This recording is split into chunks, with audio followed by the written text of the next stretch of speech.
Remek fejvári kosarakkal, köztük Szabó Zsolt tripláival kezdődött az Alba Fehérvár PVSK bajnoki negyeddöntő második pécsi mérkőzése.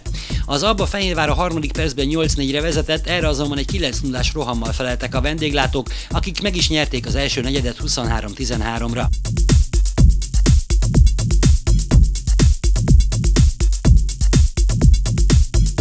A második 10 perc elején a Tóth Norbert vezette PVSK, növelte előnyét. Az Alba Fehérvár érezhetően nem volt meccsritmusban, sok volt a hiba, és a dobások pontosságával is akadtak gondok.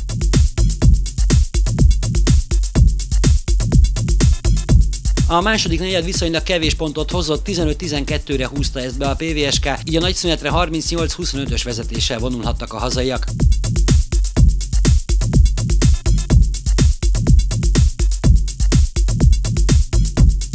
A második félidőben az Alba Fehérvár egyre inkább magára talált, Brandon Wood is elkezdte szórni a pontokat, ennek Nomek Szabó tripláinak köszönhetően elkezdett csökkenni a különbség, azonban a záró negyedet így is 14 pontos előnnyel kezdhette a pécsi csapat.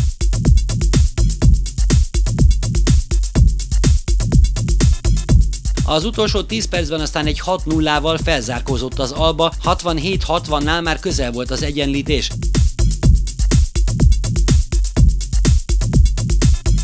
A pécsiek azonban nagyon taktikusan belementek a faltokba az utolsó percekben, így hiába vágta be Szabó 5. tripláját, a hátrányt már nem sikerült teljesen eltüntetni, a PVSK Pannon Power 78-74-re nyerte a párharc második meccsét, folytatás kedden Székesfehérváron.